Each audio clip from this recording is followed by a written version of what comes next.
Good morning children and welcome to the new session.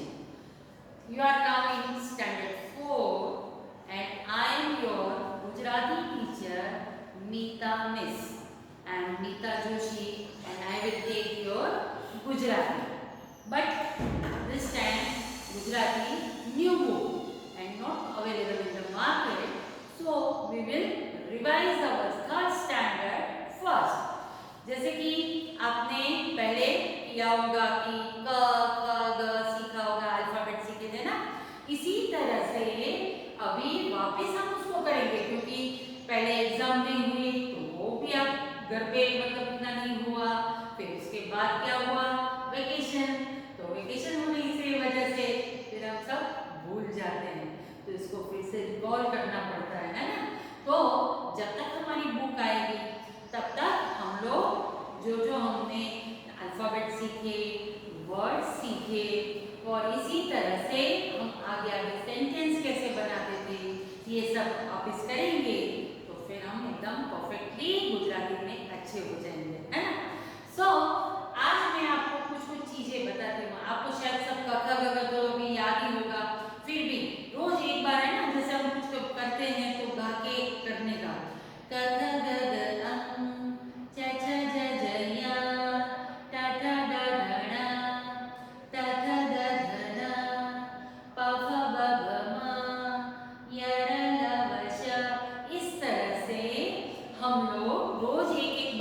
मन में याद करना सारे ग म प ऐसे करके अगर हम करेंगे तो एकदम म्यूजिकल हो जाएगा, है ना।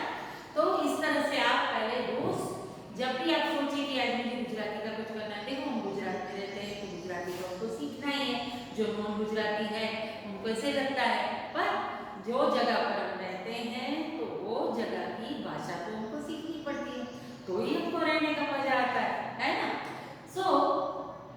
इसलिए वो सुबह सारे ग म प करके क ख ग घ इस तरह से आप रोज करेंगे तो आपको पता चल जाएगा, याद भी रह जाएगा। और दूसरी बात क्या है, कई बार हम लोग एग्जाम में भी लिखते हैं, मन में समझते भी हैं, पर क्या करते हैं हिंदी और गुजराती दोनों का होता है ना बस। और इसमें भी अगर एक दिन हिंदी की एग्जाम एक दिन गुजराती की एग्जाम तो लेटर्स में हो जाती है गड़बड़, कहीं पर क आगे गुजराती का लिखा तो फिर च जो है वो हिंदी का डाल दिया तो उसमें हमारे मार्क्स कट जाते हैं। इसलिए हमको ध्यान रखना है कि हम लोग जो है अल्फाबेट अगर हमारे बेसिक जो है वो बराबर होंगे, उसके जो कर्व्स हैं जैसे यहाँ पर हम क लिखते हैं तो क ऐसे लिखते हैं, फिर वही ड ऐसे होता है, उसमें मिश्री डंडी नहीं आती है ना। तो ये जो क और ड का डिफरेंस, फिर कई बार बच्चे जो है ब लिखते हैं तो हिंदी में जैसे छोटा ब बकरी का ब और बड़ा है तो भ बोलते हैं, पर गुजराती में ऐसे छोटा और बड़ा ऐसे नहीं होता है, ब तो बकरी नोज ब और भ तो भमरड़ा नोज ब, इस तरह से ही होता है। तो ये सब चीजें आपको बेसिक चीजें हैं वो आपको पहले ध्यान रखनी है। और दूसरी बात क्या है पता है, आप लोग जब इंग्लिश में लिखते हैं तो जनरली हम लोग इंग्लिश में लिखते हैं कोई भी चीज को तो क्या करते हैं नीचे की लाइन में टच करते हैं, है ना। जैसे हम यहाँ पर लिखते हैं इंग्लिश, ऐसे लिखते हैं, ठीक है। इसी तरह से उससे ऑपोजिट हमको गुजराती में कैसे लिखना है, कई बार मैंने देखा है लास्ट ईयर भी 4th स्टैंडर्ड के बच्चे थे वो लोग नीट हैंडराइटिंग सब कुछ, लेकिन जो बेसिक चीज है गुजराती में लिखना है तो कोई भी चीज इंग्लिश की तरह ही वो लोग करते थे। जैसे कमल तो कहाँ से शुरू करते थे ऐसे लिखते हैं, तो बेसिकली ये मेथड क्या है रॉन्ग। गुजराती में हमेशा हम अपर लाइन को टच करते हैं, जैसे हिंदी में तो आप डंडी लगाते हो इसलिए ऊपर जाना ही पड़ता है ना। गुजराती में हम डंडी नहीं लगाते हैं तो, लेकिन हमको क्या करना है ये ऊपर की डंडी को ही टच करके लिखना है। तो कमल अगर लिखना है तो क म ड़,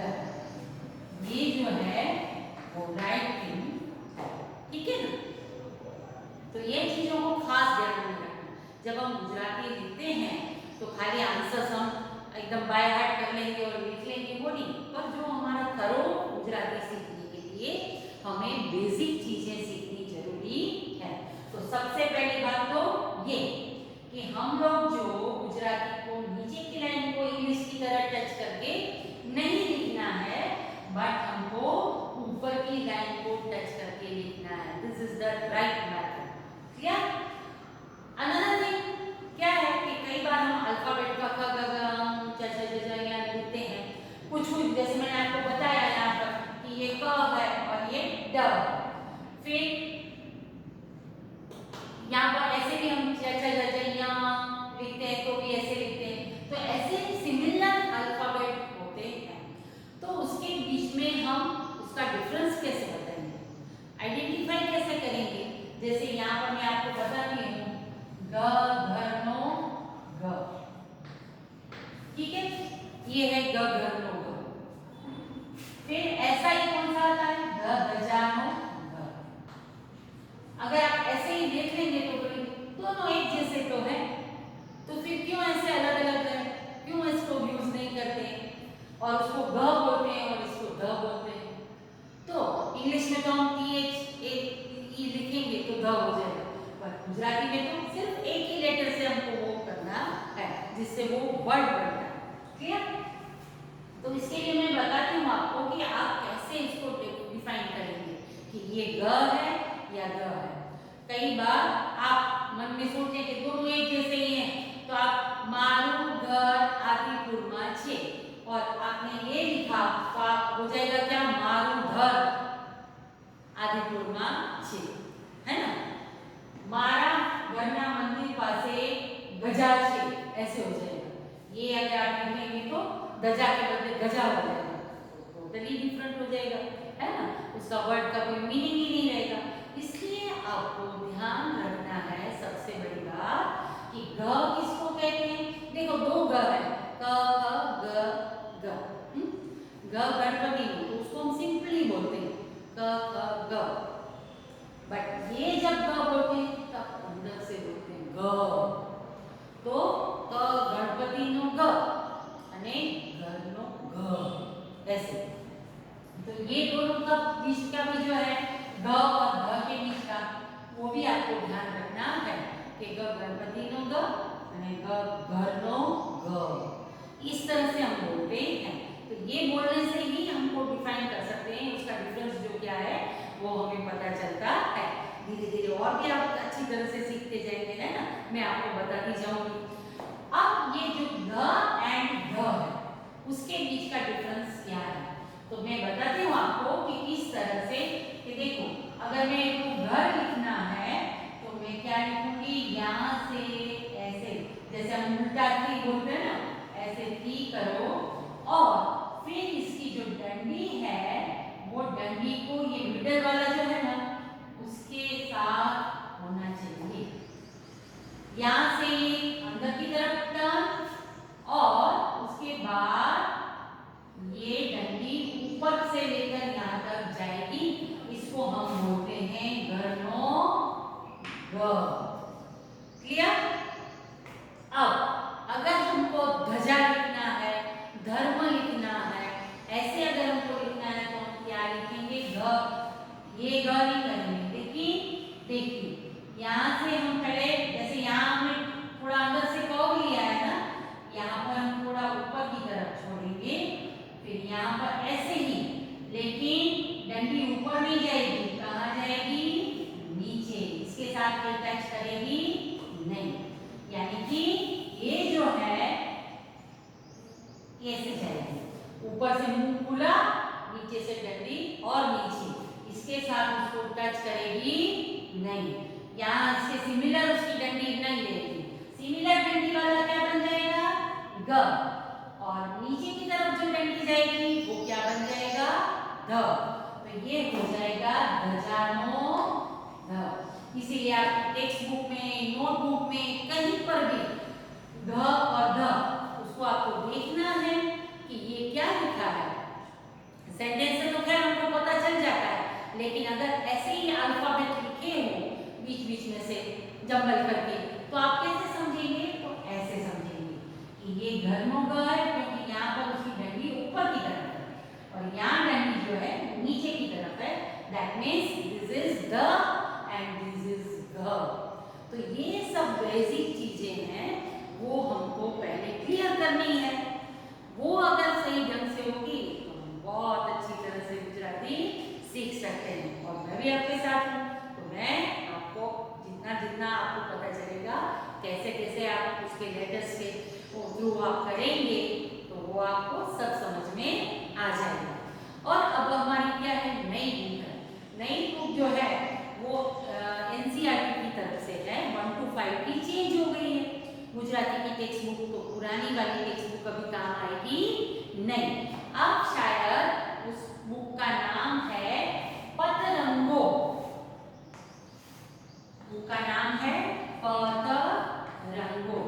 अगर आप मार्केट में जाएंगे और देखेंगे तो आपको 4th स्टैंडर्ड के लिए पतरंगो नाम का टाइटल वाली बुक होगी। तो वो बुक को ही आपको खरीदना है, इसके अलावा कोई और नहीं। और जैसे ही बुक अवेलेबल हो जाएगी, मेरे पास भी आ जाएगी, तो हम लोग वो सीखना शुरू करेंगे।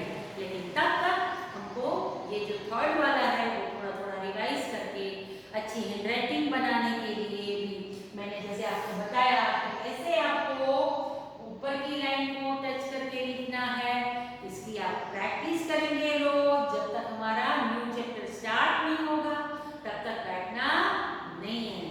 हमको रोज अल्फाबेट लिखना है, सारेगामा की तरह रोज उसको गाना भी है, तो हमको एकदम बाय हार्ट हो जाएगा। और इसके अलावा हमारी हैंडराइटिंग, देखो हैंडराइटिंग एक मिरर की तरह है, कैसे आप हैं वैसे ही आपकी हैंडराइटिंग होती है। तो इसके लिए हैंडराइटिंग का एकदम से नीट एंड टाइडी अच्छे कर्व वाला होना बहुत जरूरी है। इसलिए अभी और कुछ काम नहीं है आपके पास, आप अल्फाबेट को याद कीजिए, फिर आप सेंटेंस बनाने की ट्राई कीजिए। अगर आप अपने आप करेंगे ना तो बेस्ट हो जाएगा, फिर आपको किसी को भी जरूरत नहीं पड़ेगी कि इसमें ये क्या लिखूं कि ये क्या लिखूं, ऐसे करना पड़ेगा नहीं। आप अपनी तरह से खुद सेंटेंस बनाना सीख जाएंगे। इसलिए मैं आपको पहले से ही बोलती हूँ कि जब तक हमारी बुक आएगी तब तक हम लोग यही रिवाइज करते रहेंगे। और खास तौर पर रोज ज्यादा नहीं, 2, 3 मैक्सिमम 4 लाइन्स आप गुजराती में कोई भी एक बुक में लिखना शुरू कीजिए, ताकि आपके जो कर्व्स हैं वो कर्व्स भी अच्छे हो। अपर लाइन को टच करके लिखना आप सीख जाएंगे, क्योंकि प्रैक्टिस मेक्स मैन परफेक्ट। तो इसलिए प्रैक्टिस करेंगे तो सही ढंग से होगा। और जब फिर आप अपनी फेयर नोटबुक में लिखना शुरू करेंगे ना तो माशाल्लाह बहुत अच्छा हो जाएगा, है ना।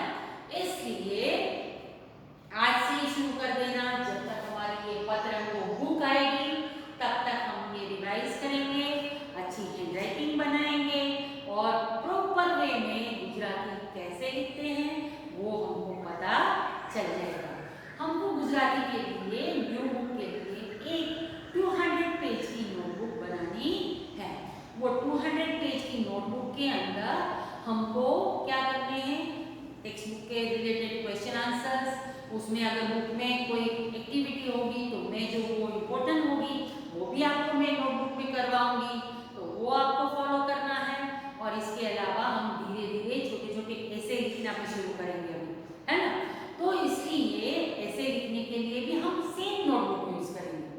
तो आपको अगर आपको सेमेस्टर वाइज नोटबुक बनानी है तो आप 100 पेज की बनाना, अदरवाइज 200 पेज की नोटबुक जो है वो आपको बनानी है, जिसके अंदर आप क्वेश्चन आंसर्स लिखेंगे और लास्ट में सेमेस्टर का जब एंड होगा उसमें हम 1 या 2 ऐसे भी लिखेंगे।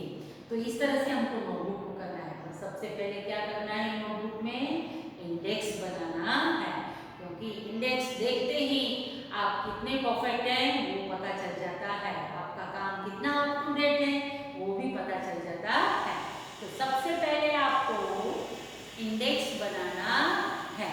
इंडेक्स में आप लिखेंगे चैप्टर नंबर, फिर आपने जिस दिन आपको पीडीएफ मिला उसकी date, name of the chapter, clear.